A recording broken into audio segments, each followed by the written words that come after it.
voy a conectar, o sea, voy a mostrar más bien el resumen de la semana pasada,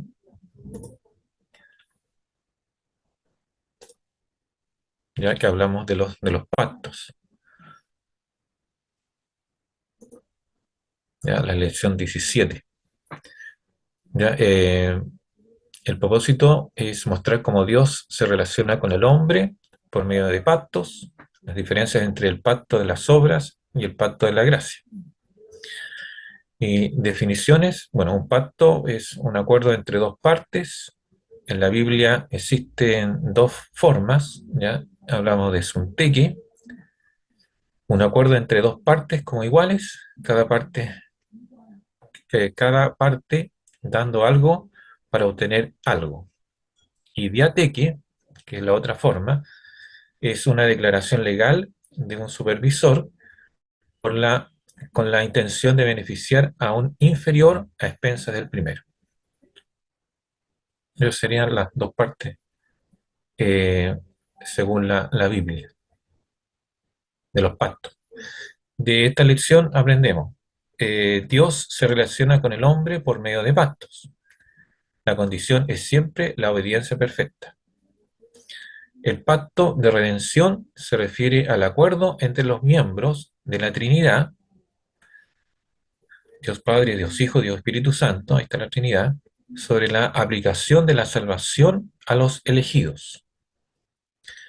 Es el pacto de redención. El pacto de las obras se refiere a la promesa de Dios de conceder la vida por la perfecta obediencia a la ley. Ahí estuvo involucrado cierto Adán y ahí falló. El pacto de la gracia se refiere al acto de gracia de Dios de enviar a Cristo para cumplir todos los requisitos de la ley en nuestro nombre. ¿Ya? Jesucristo cumplió, ¿cierto?, a cabalidad, perfectamente, ¿ya?, este pacto. Eh, Recordemos que gracia es un favor no merecido, ¿ya? De Dios recibimos este favor no merecido, porque nosotros lo único que merecemos es la muerte, separación total de Dios, por nuestra desobediencia. Y finalmente dice, algunos ven los pactos de obras y de gracia como algo distinto. Otros ven un pacto en la Biblia, ya que la condición de perfecta obediencia requiere bajo la gracia también. O sea, lo ven muchos teólogos como el pacto de gracia cubriendo el pacto de obras. Está el pacto de obras, por así decirse, incluido bajo el paraguas del pacto de gracia. Número 18, lección 18, que es la tercera parte, Cristología. Se ve las dos naturalezas de Cristo, la humillación, la exaltación y los oficios de Cristo. Entonces, la lección 18 habla acerca de la deidad de Cristo. El propósito es mostrar el punto de vista bíblico de la deidad de Cristo versus las herejías de los primeros siglos de la Iglesia y la relación entre su naturaleza humana y divina. Esas son sus dos naturalezas, humana y divina. Definiendo la deidad de Cristo, el credo de Nicea 365 después de Cristo define la deidad de Cristo como igual al Padre, de la misma esencia, atributos, dignidad, poder y autoridad. No es un Dios creado. Además, se atribuye a Cristo atributos incomunicables, como la omnipresencia. Ahí tenemos Mateo 18:20. Omnipotencia, Mateo 28:18. Eterno, Miqueas 5:2.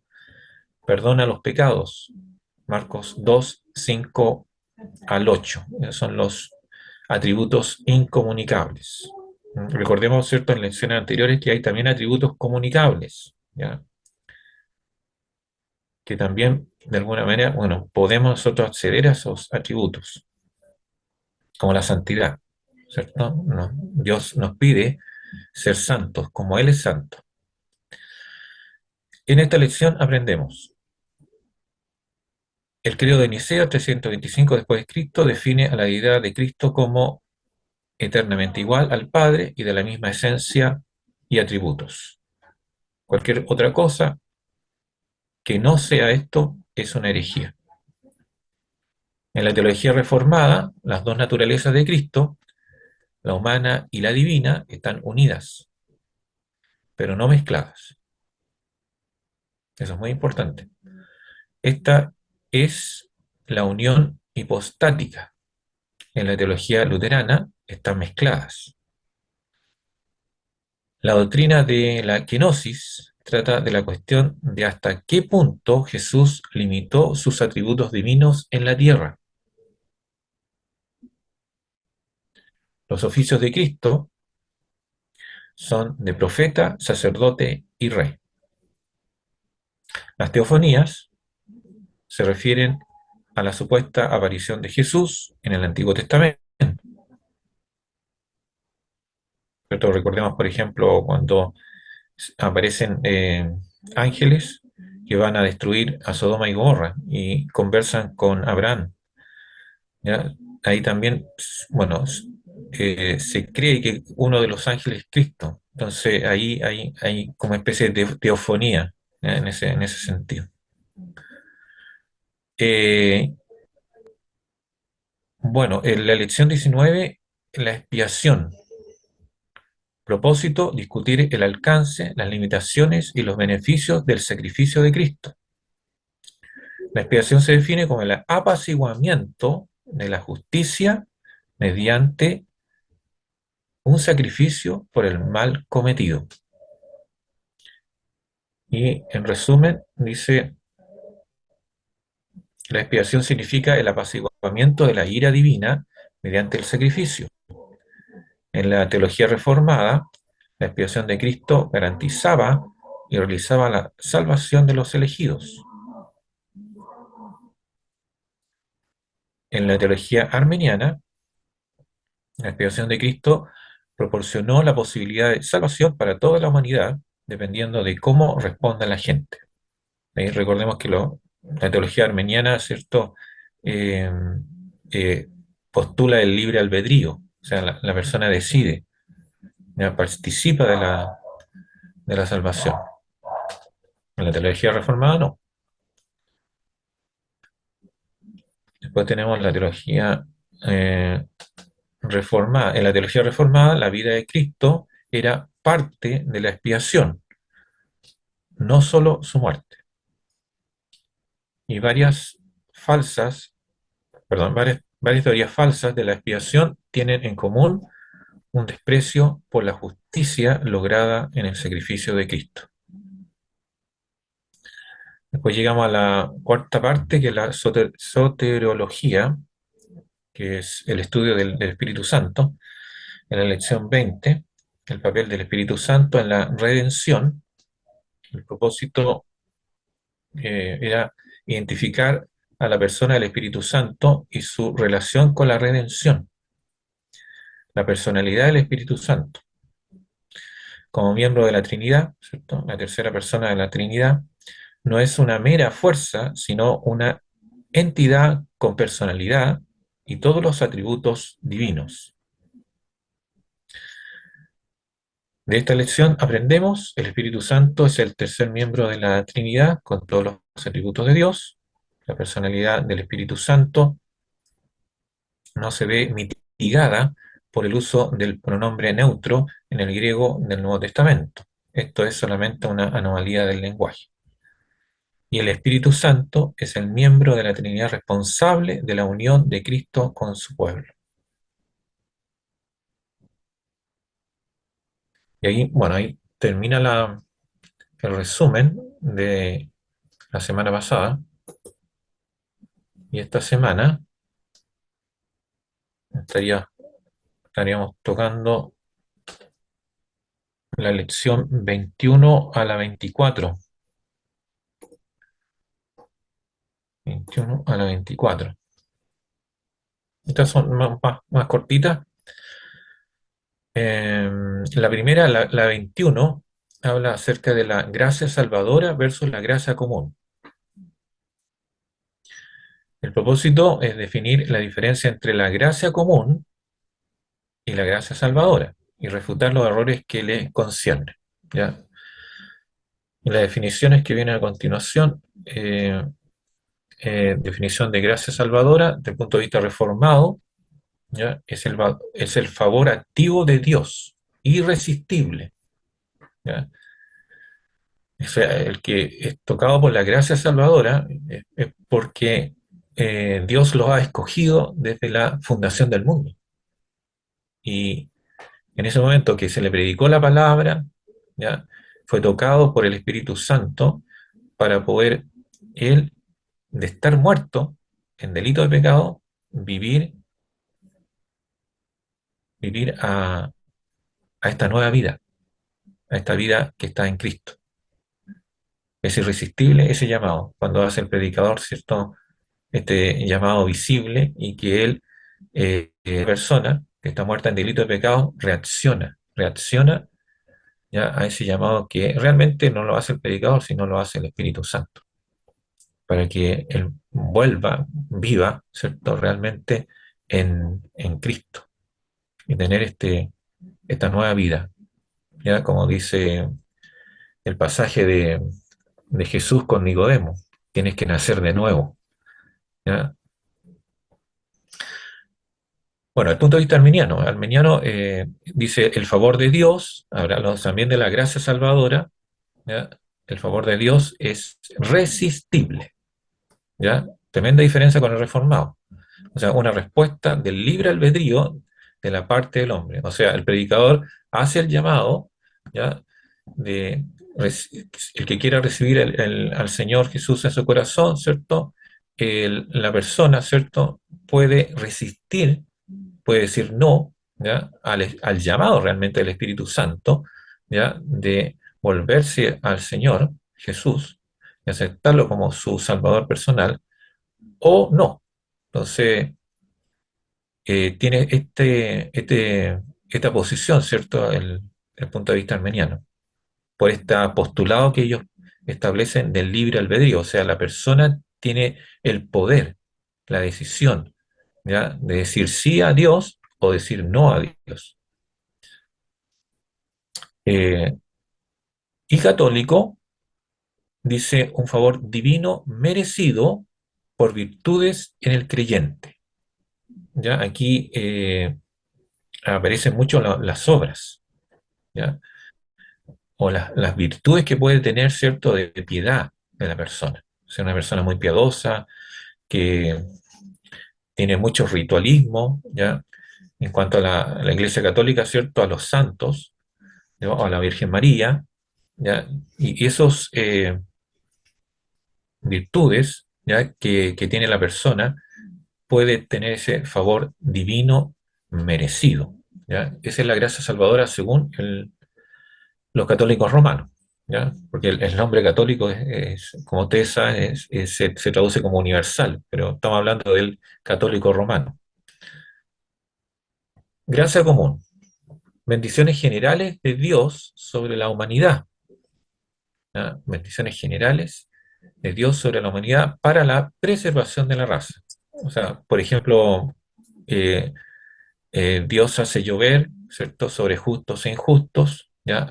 Hace germinar, ¿cierto?, la semilla para que podamos tener alimentos, ¿cierto?, para poder sustentarnos en la vida, etcétera. Hay muchas bendiciones que Dios cada día nos da para poder seguir, eh, seguir funcionando como seres humanos, ¿ya? Hay varios pasajes, Mateo 5:45, podemos leer uno.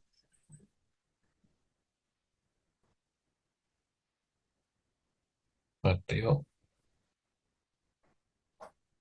5:45 dice, para que seáis hijos de vuestro Padre que está en los cielos, que hace salir su sol sobre malos y buenos, y que hace llover sobre justos e injustos. Un peligro, dice después. Algunos movimientos mezclan la gracia común con la gracia salvadora, como parte de la salvación, como un paraguas de la salvación, dicen. ¿Ya? Las dos en una sola. La teología reformada no mezcla estos dos porque la doctrina de la elección reserva la gracia salvadora solo para los elegidos. ¿Ya? Algunos afirman que la gracia común fue comprada en la cruz, insinuando que Cristo murió con la intención de salvar a todos. ¿Ya? Bueno, ahí está el punto de vista armeniano, ¿cierto? Y el mundo católico, que postula, ¿cierto?, que la salvación fue comprada para todos. Y bueno, los reformados para los elegidos. A través de la provisión de la gracia común, la salvación se hace posible para todos, dependiendo de cómo responda a la revelación de Dios por su libre albedrío. ¿Ya? Algunos arminianos parecen aferrarse a este tipo de pensamiento. De hecho, así es. El catolicismo, o sea, el católico romano, dice, si mejoramos, entre comillas, la gracia común que todos tenemos, Dios nos dará más para ayudarnos en el proceso de ganarnos la gracia salvadora. O sea, hay una participación directa de la persona para poder llegar a la gracia salvadora, para poder tener esa gracia salvadora. ¿Ya? Si nosotros, dice el mundo católico romano, si nosotros hacemos buenas obras, ¿ya? Participamos continuamente de la comunión, etcétera, etcétera, ¿ya? Hacemos, ¿cierto? En el mundo católico podemos ganarnos, ¿ya? Esa palabra, ganarnos la gracia, o sea, una participación directa del católico romano. Algunas refutaciones. Número uno, las escrituras dejan claro que es el llamado eficaz de Dios a los elegidos que permite al hombre creer, o sea, tener fe, sin especificar otra causa que no sea la actividad de Dios. Algunos usan erróneamente el término eficaz, en el sentido de poderoso, que no es el significado de la llamada eficaz. Efectivo significa que infaliblemente cumplirá el propósito previsto. Número dos, la fe salvadora está vinculada solo con los elegidos. Hechos 13:48. Hechos 13:48. Dice, los gentiles oyendo esto se regocijaban y glorificaban a la palabra del Señor y creyeron todos los que estaban ordenados para vida eterna. ¿Ya? O sea, la predicación a los gentiles, dice, y creyeron todos los que estaban ordenados para vida eterna.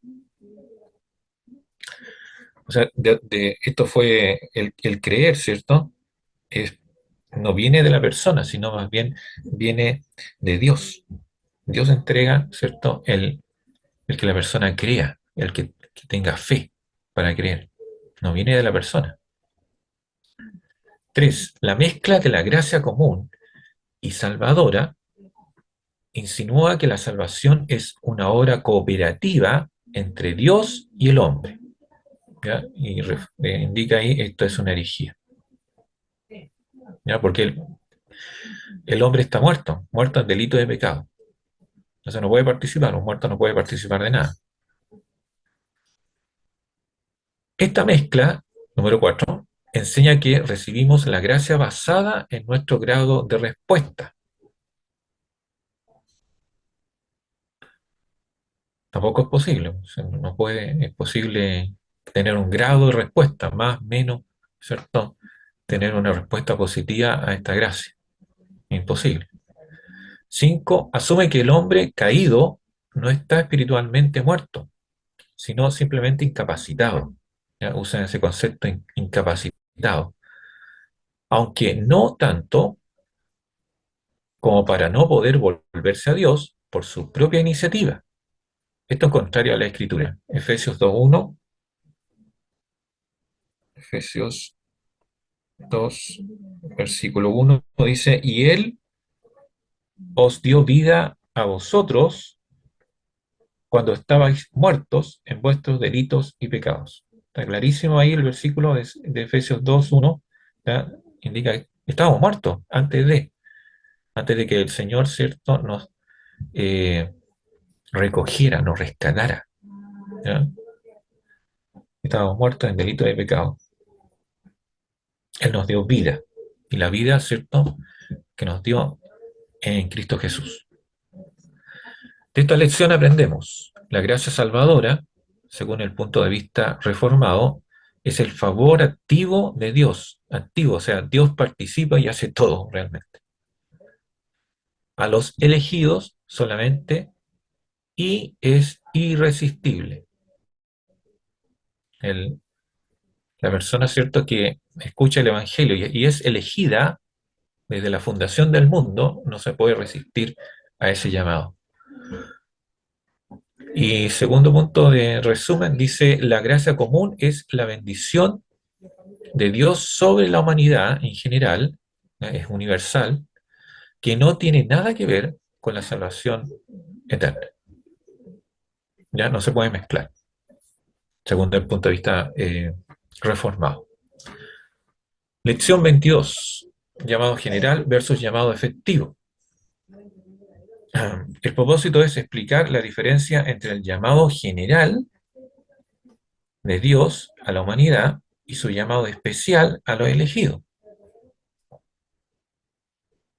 La definición de llamado efectivo es el acto divino por el cual Dios atrae a Cristo a un pecador a través de la palabra de Dios, a través de la predicación, ¿cierto? De la palabra de Dios. Y la obra del Espíritu Santo. De manera tal que el pecador viene voluntariamente e inevitablemente. Vamos a leer Romanos 8:30 para mayor claridad.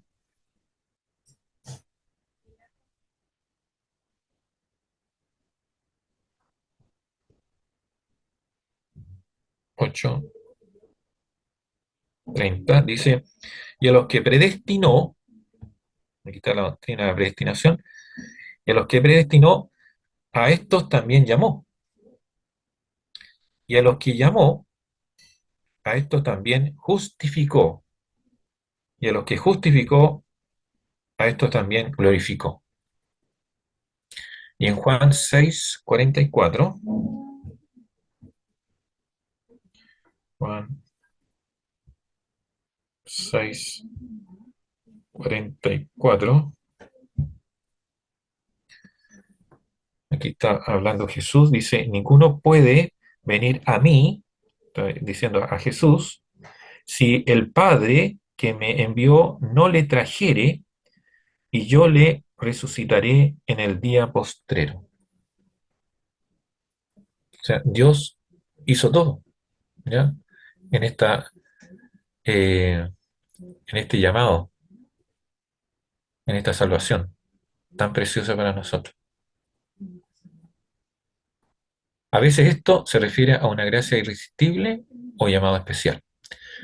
Lo que el llamado efectivo no significa, ¿ya? Aquí hay puntos que hay que tomar en cuenta también, no significa el llamado efectivo que Dios fuerza a la gente contra su voluntad. Eso no ocurre. La Biblia no dice eso. Que Dios pone a la gente en la posición de neutralidad moral para decidir por sí mismos, independientemente de la influencia de Dios. En relación entre el llamado efectivo y la regeneración, tal distinción no es necesaria. Si la regeneración es el implante de una nueva vida en un pecador espiritualmente muerto, por lo tanto, la idea de llamado se refiere al uso del Evangelio por parte de Dios como el medio por el cual se implanta esa vida. Recordemos de nuevo, ¿cierto?, la conversación de Nicodemo con Jesús. ¿ya? La pregunta, ¿qué debo hacer para alcanzar la vida eterna? ¿Cierto? Y Jesús responde, tienes que nacer de nuevo, una nueva vida. Y eso lo hace, como dice acá, ¿cierto? Eh, el Espíritu Santo, ¿cierto? Está, está participando, ¿cierto? En esta nueva vida, ¿ya? De la persona regenerada, después de este llamado efectivo. Por lo tanto, la discusión teológica sobre este punto es más académica que útil, ¿ya? Llamado general, el acto de Dios por el cual llama a todos al arrepentimiento, sin importar si son elegidos o no. ¿Cierto? El predicador, cuando se hace una campaña evangelística, ya se hace, ¿cierto?, el llamado. Usted quiere recibir al Señor Jesús en su corazón, ya, para el perdón de sus pecados y poder estar rescatado de esta vida de muerte, ya, y llegar a la vida real con Jesús y poder llegar a Dios. Y se le pide, ¿cierto?, que se arrepienta de sus pecados, se arrepienta verdaderamente y pueda cambiar su vida. Que no lo hace él solo, sino más bien, como lo vimos delante, el Espíritu Santo está trabajando en las personas para que cambien su vida. El Espíritu Santo está activo en el llamado general, trayendo convicción de pecado. Algunos, ¿cierto?, no van a, a responder a este llamado, por eso es un llamado general, porque simplemente no son elegidos. Juan 16, 6 al 8.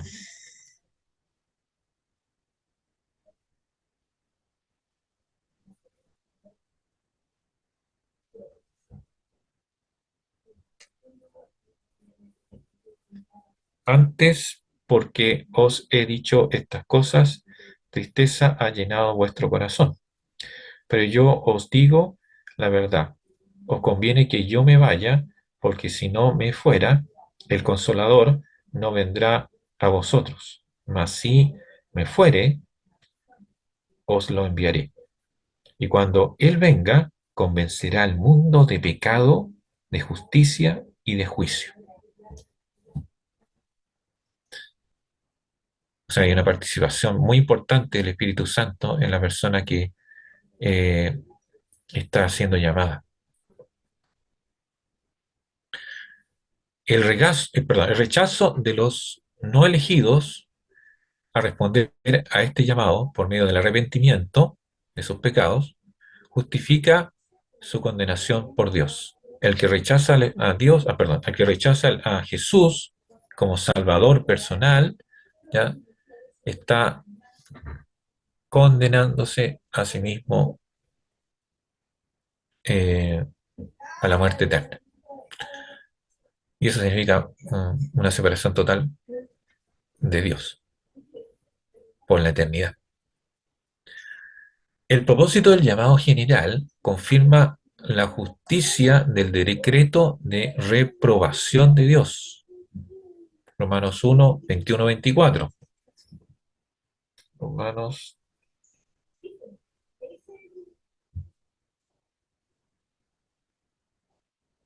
1, 21, 24 dice, pues habiendo conocido a Dios, no le glorificaron como a Dios, ni le dieron gracias, sino que se envanecieron en sus razonamientos y su necio corazón fue entenebrecido. Profesando ser sabios, se hicieron necios y cambiaron la gloria de Dios, incorruptible, en semejanza de imagen de hombre corruptible, de aves, de cuadrúpedos y de reptiles, por lo cual también Dios los entregó a la inmundicia en las concupiscencias de sus corazones, de modo que deshonraron entre sí sus propios cuerpos. Les permite endurecerse a las personas que rechazan, ¿cierto?, a la salvación que ofrece Cristo Jesús. El propósito del llamado general no es dar una oportunidad de salvación porque la humanidad ya ha tenido tres oportunidades sin el Evangelio. La revelación de Dios en la naturaleza, ahí sale un versículo, Romanos 1, 18, 20, la ley, ¿cierto? Romanos 2, 14, y el tercero es la conciencia, Romanos 1, 15. Veamos ese último, la conciencia, Romanos 1, 15.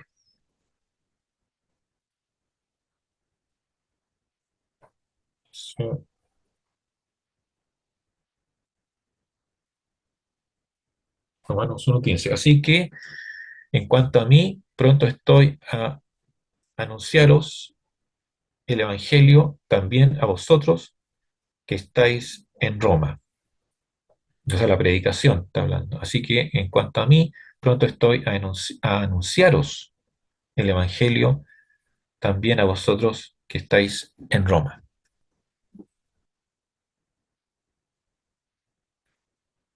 Habla de la predicación, derechamente. De esta lección aprendemos, el llamado efectivo se refiere al acto de Dios de atraer a los elegidos a sí mismo, irresistiblemente e infaliblemente. El llamado general es el mandato de Dios a toda la humanidad de arrepentirse, sin importar quién sea el elegido. El rechazo de los reprobados a responder este llamado confirma la justicia del decreto de condena de Dios. Después tenemos la lección 23, que habla acerca de la fe, la justificación, la seguridad. Propósito, comparar las perspectivas de los reformados, arminianos, católicos romanos, ¿cierto? Y liberales sobre la fe, la justificación y la seguridad de la salvación.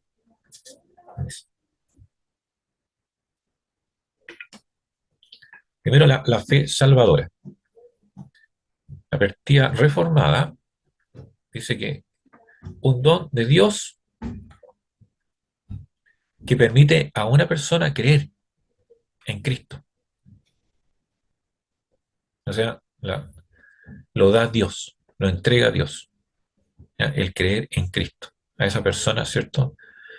Que como digo, ha sido eh, elegida desde la fundación del mundo. Concedido solo a los elegidos a través del milagro de la regeneración, o sea, de una nueva vida. Lo que es nacido de la carne, carne es; lo que es nacido del espíritu, espíritu es. ¿Por qué es necesario enfatizar a nuestros conversos que la fe salvadora es un don de la gracia? O sea, es un regalo no merecido. Para que no supongan que la fe es una virtud meritoria, no la merecemos. O sea, Dios la está entregando por su sola potestad. Católico. El mundo católico romano dice al respecto de esto, creyendo en la capacidad de la Iglesia Católica para dispensar la gracia a través de los sacramentos. Ellos recuerden que, bueno, a diferencia del mundo evangélico, los católicos romanos tienen más de dos sacramentos. No solamente está el bautismo y la Santa Cena, o la Eucaristía, como ellos le llaman, sino hay otros más, ¿ya? Como el matrimonio, ¿ya? Es para ellos un sacramento. Y hay otros más, creo que 12, ¿ya? El número es bastante grande. La fe es una virtud meritoria a través de la cual uno se gana la misericordia, ¿ya? Muy importante eso. ¿Ya? Ellos creen que se la ganan. La justicia de Cristo no es imputada porque la fe es meritoria en sí misma. Cuando los teólogos católicos afirman la justificación por la fe, ¿qué es lo que realmente dicen? Afirman que una persona debe ganarse el derecho a ser justificada por la fe, por su virtud y sus buenas obras. ¿Ya? Hacen mucho hincapié en buenas obras. ¿ya? El mundo católico romano, para, ¿cierto?, ganarse esta fe salvadora. ¿Qué dice el mundo liberalismo? El liberalismo dice, es una actitud saludable de confianza en algo etéreo, ¿cierto? Obviamente está fuera de Dios ahí, independientemente de lo que pueda ser el objeto de la confianza. Eso es el mundo liberalista.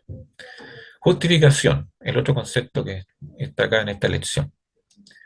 Desde la perspectiva reformada, la justificación está en relación a la fe salvadora, la fe salvadora, tiene su origen en la regeneración soberana, en la nueva vida, en Cristo. Un acto de Dios en el que el pecador es completamente pasivo. Es un don de la gracia que lleva a la imputación de la justicia de Cristo. Efesios 2, 8, 9. Vamos a leer. Efesios 2, 8 y 9 dice, porque por gracia sois salvos por medio de la fe. Y esto no de vosotros, pues es don de Dios. No por obras, para que nadie se gloríe. Es un don de Dios, esta gracia salvadora.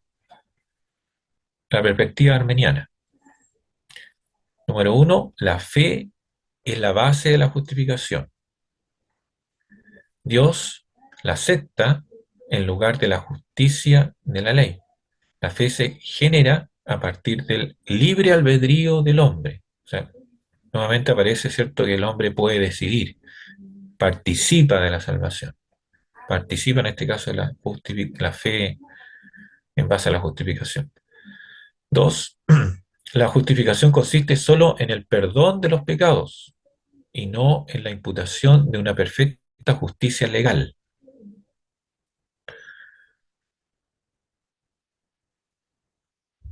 Cosa que nosotros, ¿cierto?, los reformados creemos, ¿cierto? Creemos en la imputación de una perfecta justicia legal, ¿cierto?, eh, en Cristo. Cristo, ¿cierto?, cumplió y se satisfizo la justicia, ¿ya?, de Dios con respecto al pecado. Y eso, ¿cierto?, nos imputó a nosotros, a los escogidos. 3. La justificación puede perderse por los pecados mortales. Perspectiva católica. La justificación es el perdón inicial del pecado de Adán a través del bautismo. La fe es innecesaria.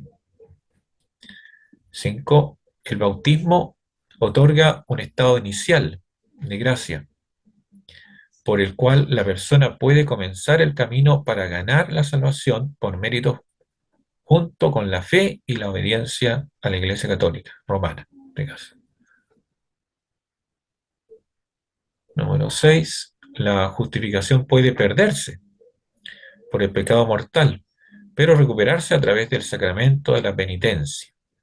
Y también el mundo católico interviene ahí, habla de la penitencia.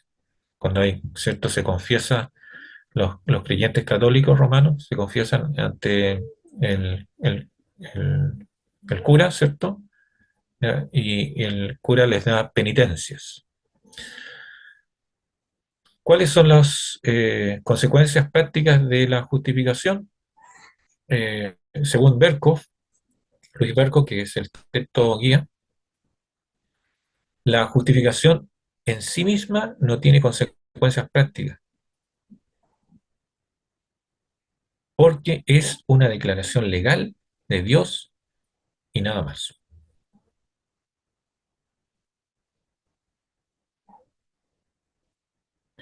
Las consecuencias prácticas de la conversión vienen como resultado de la regeneración y la impartición del Espíritu Santo. pero no de la justificación misma. La- Estas consecuencias son la libertad del poder del pecado,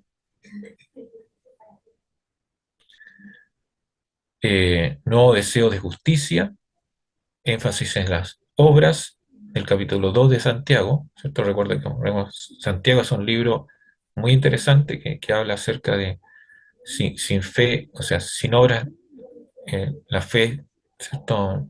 No tiene mucho sentido, eso en pocas palabras, parafraseando, obviamente, ¿ya? Habla de las obras que tiene que tener, ¿cierto? El creyente.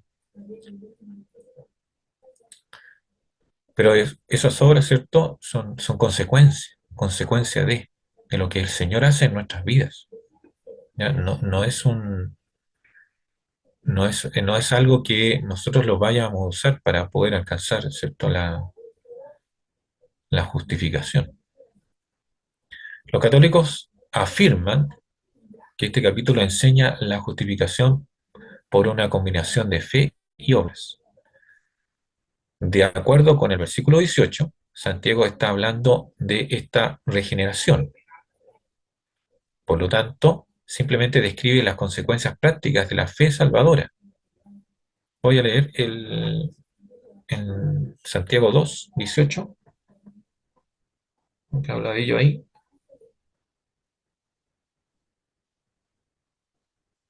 Santiago 2, 18, dice, pero alguno dirá, tú tienes fe y yo tengo obras.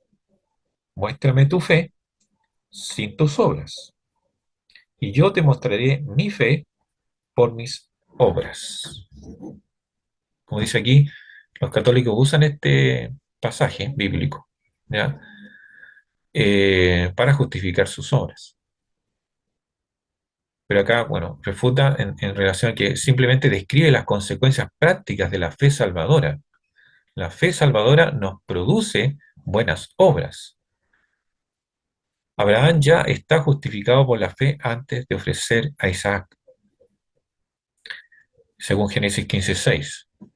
Por lo tanto, las obras de Abraham eran simplemente una confirmación de la justificación que ya tenía por la fe. El término justificación en Santiago 2, como en otros lugares del Nuevo Testamento, no significa ser hecho justo, sino declarado justo. Por lo tanto, las obras de Abraham y Rahab dieron testimonio de la justicia que ya habían recibido por la fe. Le creyeron a Dios. Que, bueno, como dije delante, ¿cierto? La fe es un don de Dios, lo entrega a Dios. ¿Lleva esto al libertinaje? La pregunta ahí. Algunos dicen que la doctrina de la justificación por la fe sin obras conduce al libertinaje. Ahí se pide ver Judas 4, capítulo 4, para una explicación de lo que le sucede a la gente que imagina que puede usar la gracia como una licencia para el pecado, ¿cierto? El que peca, ¿cierto? Va a tener, ¿cierto? El Espíritu Santo que va a estar redarguyendo su pecado hasta que lo confiese, hasta que lo confiese ante Dios, ¿ya? Y Dios le perdone. Recordemos que somos aún pecadores, ¿ya? Pero tenemos un apellido, pecadores redimidos por nuestro Salvador, Jesús. La falsa fe. Ocurren muchos fenómenos psicológicos y emocionales que simulan la fe.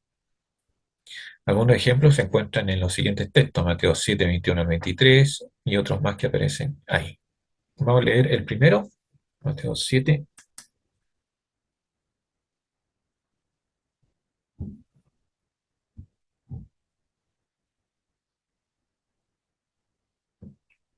del 21 al 23. Dice, no todo el que me dice Señor, Señor, está hablando Jesús de acá, entrará en el reino de los cielos, sino el que hace la voluntad de mi Padre que está en los cielos. Muchos me dirán en aquel día, Señor, Señor, ¿no profetizamos en tu nombre y en tu nombre echamos fuera demonios y en tu nombre hicimos muchos milagros, y entonces les declararé, nunca os conocí, apartaos de mí, hacedores de maldad. Eso es lo que dice Jesús.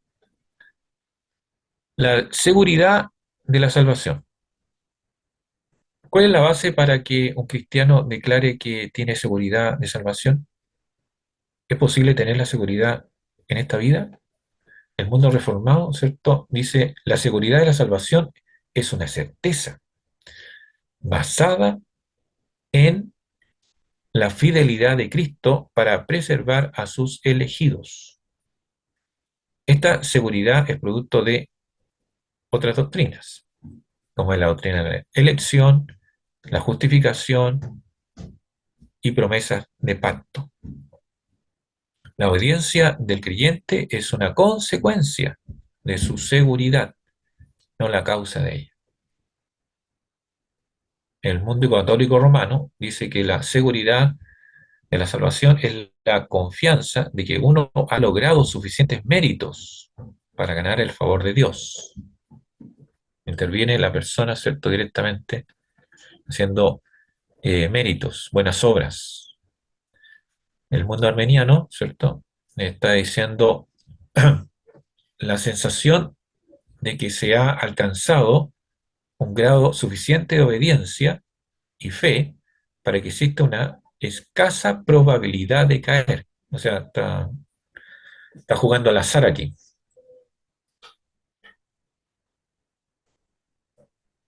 Porque si la persona cae, ¿cierto? Si es armeniano y cae en pecado, pierde la salvación. ¿Ya? Liberal. El mundo liberal dice la convicción de que la fe en sí misma, no necesariamente en Dios, ¿cierto?, es una virtud que sostendrá a una persona a través de las luchas de la vida, independientemente de lo que uno crea. O sea, la fe está centrada en la persona nomás. Si se puede llamar fe a eso, lo dudo. De esta lección aprendemos, según la perspectiva reformada, la fe salvadora es un don de Dios, un regalo de Dios para los elegidos, permitiéndoles confiar en Cristo, en nuestro Salvador. La justicia de la declaración de Dios de que una persona es justa por la justicia de Cristo imputada por la fe. La fe falsa puede confundirse con la verdadera, como describe el capítulo 2 de Santiago. La seguridad de la salvación en el pensamiento reformado se basa en las promesas de Dios de preservar a su pueblo. Hay muchos versículos, ¿cierto?, que hablan aquí acerca de ello. ¿Ya? Está conectada con la justificación y la elección. Después, bueno, finalmente viene la lección 24, la santificación, que es el proceso, ¿cierto?, posterior al rescate que Dios hace, ¿cierto?, de las personas que son elegidas por Él. El propósito aquí dice definir los dos significados de santificación relativos a la redención junto con la refutación de los errores comunes. Dos ideas básicas en la santificación. Primero, separación. Separado para el servicio de Dios. ¿Mm? Hemos sido apartados, ¿cierto?, para poder servir a Dios. Este es el significado principal de la santificación en la Biblia. En este sentido, no tiene nada que ver con el estado moral de la persona o objeto apartado. El término se usa tanto para las vasijas como para las personas, incluso para Cristo, que es intrínsecamente santo. Hecho santo. El proceso de convertirse en santo por conformidad con la voluntad de Dios.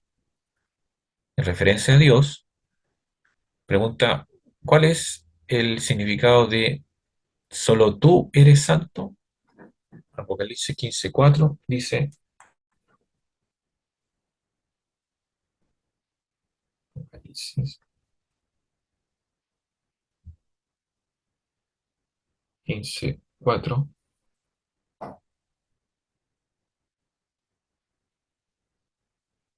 dice, ¿quién no te temerá, oh Señor, y glorificará tu nombre?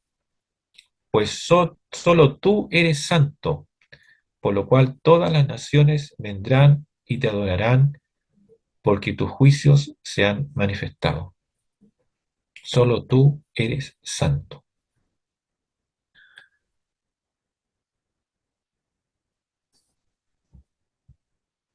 La santidad de Dios es intrínsecamente y la del hombre es adquirida. La distinción entre la santificación legal y la experiencial. A través de la imputación de la perfecta justicia de Cristo en la conversión, Dios ve al creyente como legalmente perfecto. A lo largo de la vida, el creyente experimenta un aumento en la santidad. ¿Cierto? Si pensamos desde el momento que el Señor nos llamó en este rescate, cuando el predicador, ¿cierto? Cuando se nos presentó el Evangelio de salvación, ahora, ¿cierto? Hay un buen tiempo para algunos, a lo mejor más corto para otros, pero hay un lapso de tiempo y ese lapso de tiempo, ¿cierto? Debe existir, ¿cierto? Una escalera ascendente en cuanto a la santidad. Eso es lo que dice acá. A través, ¿cierto? Principalmente de la obediencia. ¿Y a qué? Obediencia a su palabra. Su palabra es clara y tenemos que obedecerla. La santificación legal es enteramente una obra de Dios. La santificación experimental es un trabajo cooperativo entre Dios y el hombre, mientras el cristiano aprende a crecer espiritualmente. El no, el no hacer esta distinción lleva a confusión, como la que los llamamos, como la de los llamados movimientos de santidad que mencionaremos a continuación. El perfeccionismo. Algunos movimientos afirman que es posible para un cristiano alcanzar la perfección sin pecado en esta vida. Este punto de vista, promulgado por el evangelista arminiano John Wesley en el siglo XVIII, fue adoptado por la denominación nazarena, fundada en 1906. Según el perfeccionismo, un cristiano puede tener una experiencia post-conversión, tal vez años después de haber nacido de nuevo, en la que su naturaleza adámica restante es erradicada y por lo tanto ya no peca. Comete errores, sí, pero no pecados. Este punto de vista es refutado por textos como Hebreos 10:14. Vamos a leerlo.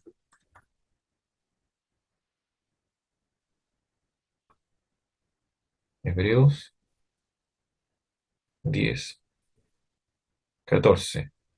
Porque con una sola ofrenda hizo perfectos para siempre a los santificados.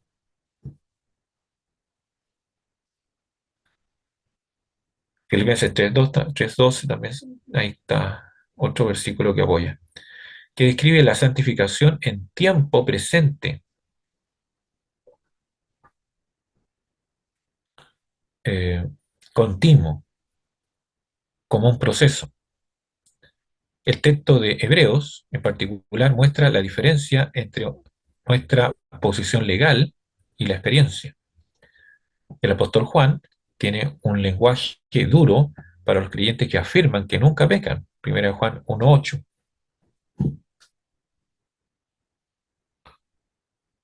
Primera de Juan 1:8.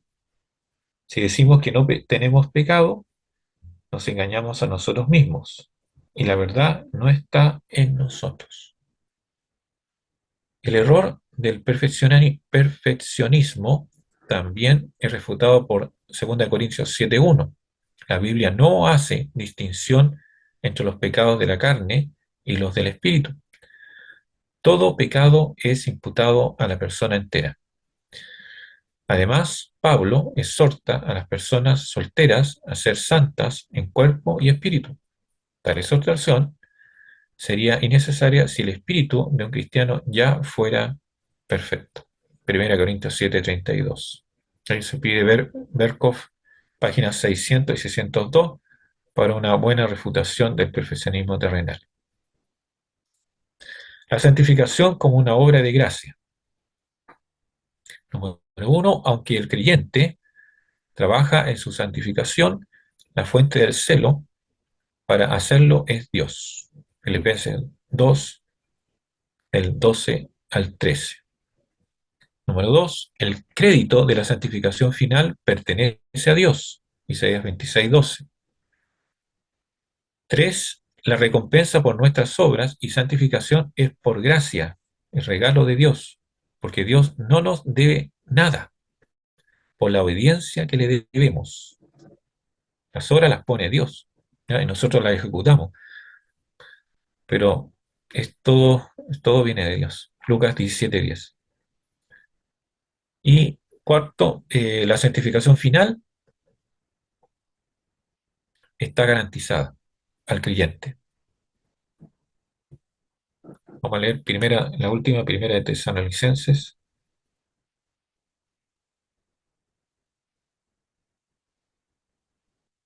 primera de Tesalonicenses 5, 23, 24. Y el mismo Dios de paz os santifique por completo, y todo vuestro ser, espíritu, alma y cuerpo, sea guardado irreprensiblemente para la venida de nuestro Señor Jesucristo. Fiel es el que os llama, el cual también lo hará. Él nos santifica, Dios nos santifica por completo, dice, espíritu, alma y cuerpo. Y van a ser guardados, ¿cierto? Irreprensiblemente para la venida de nuestro Señor, que la esperamos ansiosamente, ¿cierto? De esta lección aprendemos. El término santificación significa principalmente apartado para el servicio de Dios. Eso implica, bueno, el servicio a Dios significa servir a nuestros hermanos, ¿ya? Eh, Servir a las viudas, ¿cierto? Al débil, al enfermo, a todos los hermanos de nuestra congregación, que domingo a domingo, ¿cierto? Los vemos. Ellos son nuestro objeto de servicio, ¿ya? Y secundariamente, hecho santo. Los cristianos tienen una santificación legal imputada en la conversión, pero aprenden a practicar la santidad durante toda la vida. Nunca vamos a aprobar ese curso hasta que venga Jesús, ¿no? La santidad es toda la vida. Algunos movimientos enseñan falsamente que un cristiano puede alcanzar la santidad perfecta en esta vida. La, y finalmente la santificación, tanto legal como experimental, es una obra de gracia, una obra que es un regalo que Dios nos está entregando. Ahí está la última lección, ¿cierto? 24, y justo terminó, 22 horas. Entonces vamos a orar para poder terminar esta parte con el favor de Dios. Dios y Padre que está en los cielos, te damos gracias, Señor, por poder repasar, ¿cierto?, estos conceptos de estas lecciones de, de fe, santificación, de lo que tú, Señor, nos estás enseñando, Señor, a través de tu palabra, que está en concordancia con tu palabra. Ayúdanos a entender todos estos conceptos, eh, para poder seguir en este caminar de nuestras vidas, que son la mirada perfecta en Cristo Jesús, que podamos parecernos a Cristo Jesús. Esa es nuestra meta aquí en la tierra. Ayúdanos en este proceso, bendícenos con esta lección, bendícenos con lo que respondamos, que los estudiantes puedan responder, ¿cierto?, en sus trabajos, y bendícenos esta noche, en esta semana, en todo lo que nos podamos enfrentar. Ayúdanos, Señor, te lo rogamos, en Cristo Jesús. Amén. Bueno.